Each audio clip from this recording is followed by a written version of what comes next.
Hi, இன்னைக்கு free crochet கிளாஸோட டே 10. இன்னைக்கு கிளாஸில் நம்ம இந்த மாதிரி ஒரு பர்ஸ் பண்ணுறதுக்கு கிரானி ஸ்கோர் எப்படி பண்ணலான்னு பார்க்கலாம். இதுக்கு நான் கொஞ்சம் எல்லோ, ஒயிட் அண்ட் லாவெண்டர் கலரில் த்ரெட் எடுத்திருக்கேன். அதுக்கு நான் 4mm ஹூக் எடுத்திருக்கேன். இப்போ நம்ம ஒரு மேஜிக் ரிங் போட்டு அதில் 3 செயின் ஸ்டிச்சும் 11 டிசியும் போடணும்.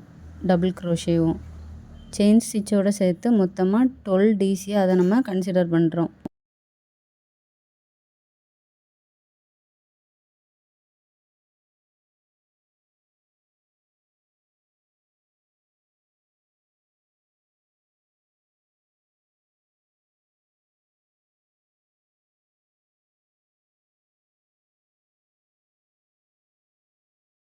இப்போது 11 டிசியும் போட்டு முடிச்சாச்சு. இப்போது ஸ்லிப் நாட் போட்டு ஃபினிஷ் பண்ணிவிட்டு அடுத்த லாவெண்டர் கலர் த்ரெட்டை ஆட் பண்ணி அதில் ஃபஸ்ட்டு 2 செயின் ஸ்டிச் போடணும். போட்டுட்டு 2 டபுள் க்ரோஷே கிளஸ்டர் போடுறோம். 3 டபுள் க்ரோஷே கிளஸ்டர் தான் இப்போ நம்ம செயின் ஸ்டிச் போட்டதுனால அதை ஒன்றா கன்சிடர் பண்ணனால இப்படி 2 டபுள் க்ரோஷே கிளஸ்டர் போட்டிருக்கோம். திரும்ப 2 செயின் ஸ்டிச் போட்டு அடுத்த ரவுண்டுக்கு 3 டபுள் க்ரோஷே கிளஸ்டரை 3 டபுள் க்ரோஷே போட்டே போட போகிறோம். ஆல்ரெடி டபுள் க்ரோஷே கிளஸ்டர் எப்படி போடணுன்னு போன வீடியோவில் நம்ம பார்த்தோம். அதனால இதில் நான் கொஞ்சம் ஸ்பீடாக போட்டு காட்டுறேன். இப்படி ஒவ்வொரு ஸ்டிச்லேயும் 2 செயின் ஒரு 2 டிசி கிளஸ்டர் போட்டு ஃபுல்லாக 12 செயினில் நம்ம போட போகிறோம். இப்போ நம்ம ஸ்லிப் நாட் போட்டு முடிச்சுக்கலாம். இதுக்கு அடுத்தது நம்ம ஒயிட் கலர் யான் ஆட் பண்ணணும். இப்போ நம்ம ஒயிட் யான் ஆட் பண்ணியாச்சு.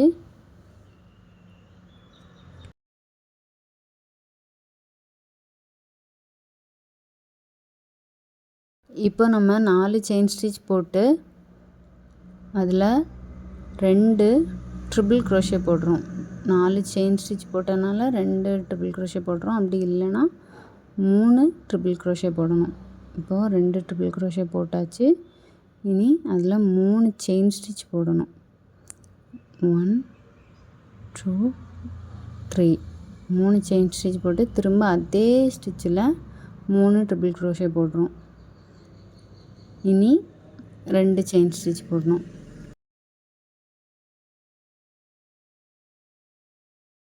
டூ செயின் ஸ்டிச் போட்டாச்சு. இனி அடுத்த 2 செயின் இருந்த இடத்துல 3 டபுள் க்ரோஷே போட போகிறோம். திரும்ப 2 செயின் ஸ்டிச் போட்டு அடுத்த செயின் ஸ்டிச் கேப்பில் 3 டிசி போடுறோம். ஏற்கனவே நம்ம அந்த லாவெண்டர் கலர் பண்ணும்போது ஒரு 2 செயின் ஸ்டிச் போட்டிருப்போம். அந்த கேப்பில் தான் அந்த 3 டிசியையும் ஸ்டிச் பண்ணணும். திரும்ப 2 செயின் ஸ்டிச் போட்டு திரும்பவும் 3 டிசி போட்டாச்சு. இப்படி இதுக்கப்புறமா நம்ம கார்னருக்கு ட்ரிபிள் க்ரோஷே ஸ்டிச் பண்ண போகிறோம். 3 ட்ரிபிள் க்ரோஷே 3 செயின் ஸ்டிச் திரும்பவும் 3 ட்ரிபிள் க்ரோஷே இவ்வளோ ஒரே ஸ்டிச்சில் அந்த 2 செயின் ஸ்டிச் கேப்பில் நம்ம ஸ்டிச் பண்ண போகிறோம். தேர்ட் ரவுண்டில் ஒரு கார்னர், அப்புறம் 2 செட்டு 3 டிசி, அதுக்கப்புறமா ஒரு கார்னர், இப்படி சுற்றி 4 கார்னர் வர்றது மாதிரி ஸ்டிச் பண்ணி முடித்தாச்சு. இனி நம்ம 4th ரவுண்டுக்கு 4 செயின் ஸ்டிச் போட்டுட்டு 2 triple crochet 3 chain stitch 3 triple crochet. நான் ஏற்கனவே சொன்ன மாதிரி நம்ம அந்த 4 செயின் ஸ்டிச்சையும் ஒரு ட்ரிபிள் க்ரோஷேவாக கன்சிடர் பண்ணுறோம். அதனால தான் 2 ட்ரிபிள் க்ரோஷே போடுறோம். இனி அடுத்த இருக்கக்கூடிய ஸ்டிச்லலாம் 3 டிசி போடணும். திரும்ப கார்னரில் இதே மாதிரி 3 triple crochet 2 chain stitch 3 triple crochet எப்படி ஸ்டிச் பண்ண போகிறோம். ஸ்டிச் பண்ணி முடிச்சுட்டு பார்க்கலாம்.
இப்படி நம்ம சுற்றி ஸ்டிச் பண்ணணும்.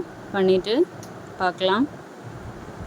இப்போ நம்ம 4 கிரானி ஸ்கொயர் ரெடி பண்ணியாச்சு. இப்போ 2 2 சேர்த்து ஸ்டிச் பண்ணிவிட்டு மொத்தமாக ஜாயின் பண்ணிவிட்டு இந்த மாதிரி ஜாயின் பண்ணிவிட்டு அதில் நம்ம சிப்பு வைக்கணும். உள்ள நம்ம லைனிங்க்கு கிளாத்து கொடுக்கணும் கண்டிப்பாக. இப்போ 2 கிரானி ஸ்கொயரை சேர்த்து ஸ்டிச் பண்ணுறது எப்படின்னு பார்க்கலாம்.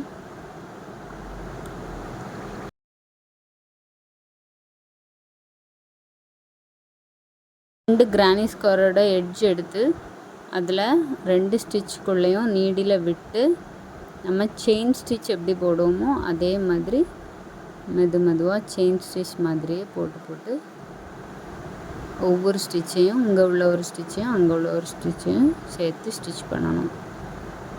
கிரானி ஸ்கொயரை ஜாயின் பண்ணுறது எப்படின்னு நான் தனியாக ஒரு வீடியோ போடுறேன், ஷார்ட்ஸாக அப்லோட் பண்ணுறேன்.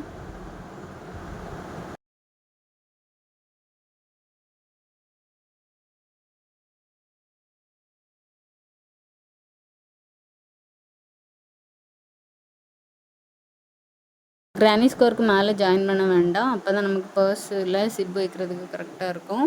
வீடியோவில் தெரிகிற மாதிரி அழகான பர்ஸ் ஸ்டிச் பண்ணலாம். நீங்கள் பர்ஸை ஸ்டிச் பண்ணுற டியூட்டோரியல் வீடியோ வேணும் கமெண்ட் பண்ணுங்கள். நெக்ஸ்ட் கிளாஸில் நம்ம இந்த மாதிரி க்ரோஷேயில் பிக்சல் ஆர்ட் எப்படி பண்ணுறதுன்னு பார்க்கலாம். Bye bye.